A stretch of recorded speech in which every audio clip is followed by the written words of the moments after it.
one was expecting that at 12 o'clock today, although I probably should have done. Manchester United is delighted to announce the appointment of Ruben Amorin as head coach of the Man United first team, subject to work visa requirements. He will join United in June 2027. No, he will join until June. Oh, God, no. He will join on the 11th of November, but he will be manager until June 2027 with a club option of an additional year once he has fulfilled his obligation to his current club, which is Sporting. He will join Man United on Monday, the 11th of November. Ruben is one of the most exciting and highly rated young coaches in European football, highly decorated as both player and coach. His titles include winning the Premier League twice in Portugal with Sporting, the first of which was the club's first title in 19 years. Ruud van Nistelrooy will continue to take charge of the team until Ruben Amorim joins. So that's where we are with Manchester United at the moment. Amorim will be our coach. Jems says, let's go. You could have spoken about this in That's Football. Well, I can speak about it in That's Football whilst also doing a video on the United stand. You see, this is why we're the biggest, because I know how to do content. So if I needed content ideas from you, I'd ask, and I certainly didn't. But look, this is obviously good news for Manchester United. There are no quotes from Amorim. There are no pictures. There is no interview. It literally is a couple of paragraphs statement from Manchester United at midday. Obviously, Amorim will take charge on the 11th of November. You know what? I think that, Chris Wheeler is saying that Manchester United paid £1 million to get him out for the 11th. I mean, I don't really understand why we've done that. Apparently, if we hadn't paid an extra 900k, we'd have got him in a month's time. So we're paying 900k to get him for Ipswich and an international break where most of our players will be away. But look, either or, whatever you want to say. The manager era is over, says Delicate Official. It's head coach era now. Well, yes, it is. And let me just... Oh, no. Trying to get my hand right. Oh, God, you should have just stayed how you were. So Ruben Amorim is the new Manchester United coach, not manager. Sorry, I got that wrong. But he will be joining Manchester United. And... look, I mean, to be honest with you, we can all start doing stuff that we've been doing for the last 3 weeks, 3 days, talking about, what this means. It's not it is exciting, but it's not really anything we didn't know. We already knew that he was not going to be coming in for the Chelsea game. Obviously, he won't be coming in for the Pate game, and he won't be coming in for the Leicester game. He will come in for the international break, and his first game will be Ipswich away. I suppose that... I presume he's still going to manage Manchester City and Sporting next week, which is quite interesting. I don't really have a hell of a lot to add other than putting my fucking hand over this. This is a car crash, let's be honest. My arm's hurting that way. Oh, I didn't think it through. Let's do it like that for a moment. That's actually quite good. Get Saka out. Still got a finger there. Ruben Amorim to Manchester United. Look, to be honest, as announcements go, it's a bit dull. I've got to be honest. Official statement from Manchester United at 12 o'clock. No pictures, no interview, no quotes. Just that he will be the manager from the November the 11th, which basically means the international break. He is going to stay at Sporting for another week. It's a 2.5-year contract, which obviously I've said before is interesting. But effectively on that contract, what will happen is that he will have a short period of time to really show what he's all about. Like you've got, I'm going to go back to that. Yeah, you've got basically a year and a half, because then he'll be going into his final year, and nobody can go into a final year. So. Yeah, podcast is going to be after this. We're live on That's Football, obviously. We were just about to go live when this broke from Manchester United. Our media has been dull for ages, says LSG. Well, to be honest with you, what are they supposed to do? Like, everybody knows he's not here for Chelsea. Everybody knows he's coming in after the Leicester game. And everybody knows that he's going to be managing Sporting. So Man United announcing this before Sporting play their next 2 games. I mean, why not at the end of the day? It just... I think it's quite clever in the sense that what if we beat Chelsea and people start saying, what about Ruud? What about Ruud? I mean, we've already had a few prats in the media saying Man United should give it to Rude. Well, we're not giving it to Rude. We're giving it to Amorin. So that, to me, is a big positive. Make sure you smash a like on the video, by the way, if you're happy with Amorin being our next coach. By the times he come would be the 17th. No Man United players on his wall, only Barca, Arsenal and others. It's a general football channel, mate. So David Beckham's over there, you tosser. There we go. So have that, knob. His month 14 club starts. Okay, you got some rubbish chat there as well. Anyone want to say anything good? Oh, look, who's that behind me there? Look. Oh, I only got Man United players behind me. Yeah, only got Man United players behind me. Look, got Maradona there. Yeah, it's a general football podcast. It's not a United podcast, knobhead.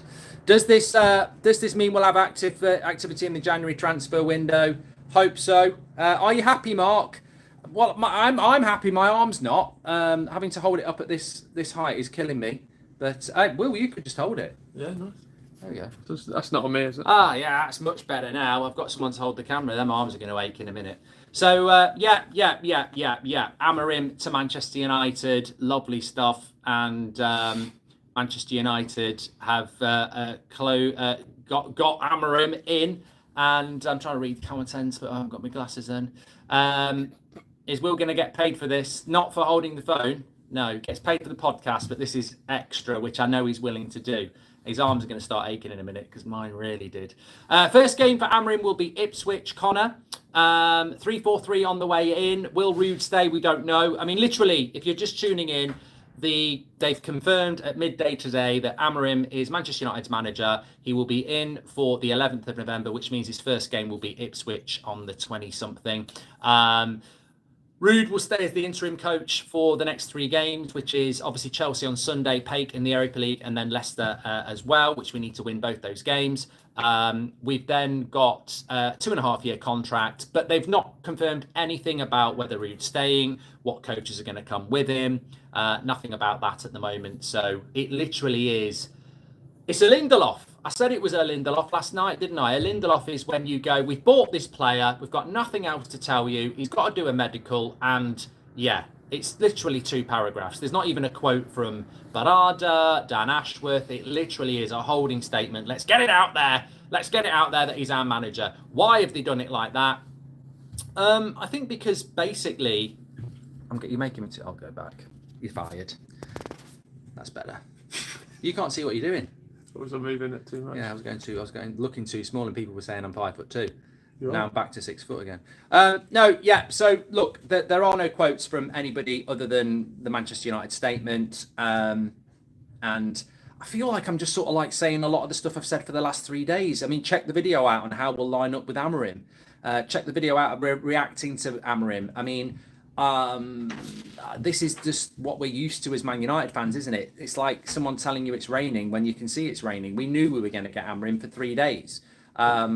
We haven't got an interview with him. We haven't got any pictures of him. We haven't got any quotes about him. We don't know what his backroom team is. We don't know what's happening with Rude. We just know officially that he is a Man United manager. And can I just say to all those knobheads out there who basically, when the day after I'd done the video saying deal done, well, it's not done. It's not done. It's not official. It's not official. It could fall through. Now you look stupid, don't you? Because we know on the United stand the process of a transfer. Talks. Here we go. Official. Official is just the boring paperwork of Man United saying it's official. The deal was done on bloody Tuesday or whenever it was. Fabrizio said, here we go. And basically, official can be quite boring if it's a Lindelof. And a Lindelof is when you buy a player or you sign a manager, but you haven't actually got them yet because they've got to do something else first. So I would imagine in the international break, we'll get the pictures, we'll get the quotes. And at some point next week, we might start hearing about what's happening with regards to the backroom staff, Ruud van Nistelrooy, etc. I don't think they'll... If I know Ineos like I think I know Ineos, they won't want to run into a bad decision. They'll want to walk into the right decision. So I think with Ruud van Nistelrooy, they will probably just... they'll probably leave him in place for a little bit and see if Amorim wants to work with him. But, I mean, look, by the by, it puts a little bit of pressure back to reality. We're playing Chelsea. I'm about to talk about this on That's Football, so get yourself over there in a minute. But I think with regards to United and the weekend, it could be a KO for United. I mean, I think the Europa League's going to be really fun for Amorim, and that's probably where we get into the Champions League. What are your thoughts on that, actually, in the comments? What do you think is our priority now? Because I think at the start of the season, Robert McCormack was quite right. Top four and good football from Ten Hag. I think for Amorim, it has to change. I would say Europa League, Champions League qualification would be bonus for this season. So therefore, I would say we focus on the Europa League because by the time the knockout stage, we'll get through the group stage of the Europa League. Only a knobhead wouldn't get through that. I mean, it's top 24 and you get through anyway. So we'll get through that. We've got some really easy games coming up now. We've played all our hard games. So I think if I'm Amorim, I'm saying, hey, up, lads, let's learn together for the next 4 months. And then by the time the knockout stage comes, we'll be better. And then we win the Europa League, because I think top four is going to be difficult. And I also think if Rude drops points against Leicester or Chelsea, it probably becomes very difficult. I mean, you've got to beat Chelsea. If you want to get top four, you've got to beat Chelsea on Sunday. And even Leicester at home with their strongest team, I wouldn't be getting too excited. Paul says, people saying Rude are hilarious. Did you not want Ollie? If you want Ruud van Nistelrooy as your coach, then go and support FC Utrecht or something like that, which is where he'll probably be managing next. I'm definitely going to get clipped for that. No, look, I want Ruud to stay as our striker coach, but if you want him as our manager, then you deserve a lot. You deserve to fail. You deserve to get home tonight thinking you're getting steak and get beans on toast. You deserve to get home tonight. I think you've recorded Slow Horses and you've recorded the British Bake Off. You deserve to get home tonight and see your missus in bed. No, that's too far. That's too far. But we don't want Ruud van Nistelrooy as the coach. That would be ridiculous. We don't want that. Do I have any info on Lenny Oro's injury? Yes, I do. Good question. He's training on the grass. He's not training with the players. So people just keep putting pictures of him out there saying, oh, he's going to be back soon. He's going to be back soon. I even heard that Luke Shaw's going to be back soon. If Luke Shaw is back for the Ipswich game, I hope he picks Malacia. I really do, because at least Malacia has been properly injured for ages and couldn't play. You know, Luke Shaw doesn't deserve it. I don't want him starting ahead of Malacia now. If he gets back for Amorim's first game, anybody who's back for Amorim's first game from injury, oh God, you make me sick. You make me sick. Rude is at the wheel, says Kays. It will be the same as Ten Hag. Performs well the first season, but after that is the issue, says Lewis. Well, I suppose as it's an official video, I have to do a prediction. And as I'm in the Goldbridge Arms, I can hide behind the beer barrel and say I was pissed. My prediction for Amorim is probably going to be wrong, but I think we will win the Europa League this year. We will qualify for the Champions League. We will get into the top four next year and win another trophy. And then in year 3, we will fight for the title. You heard it here first. That's what's going to happen. I'm not going to go stupid. I'm just saying that that's what'll happen. But I understand why people might say we'll do well in year 1, year 2 it will drop off a little bit, and year 3 the players will down their tools. But at some point something's got to change, haven't we? And it's not just Amorim. It's not just Amorim. It's Ineos's first real pick as well. So yeah, I'm just glad I don't call him Almiron anymore. When he was being linked to Liverpool, I used to call him Almiron. So at least I know what his bloody name is now.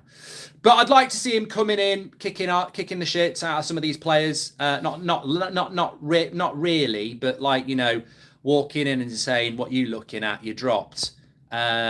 I don't want him to walk in and physically be violent. He'll get arrested with this lot. But I do want him to come in and be really on the front foot and aggressive. I think you know what? You got the special one, the chosen one. Is he just the next one?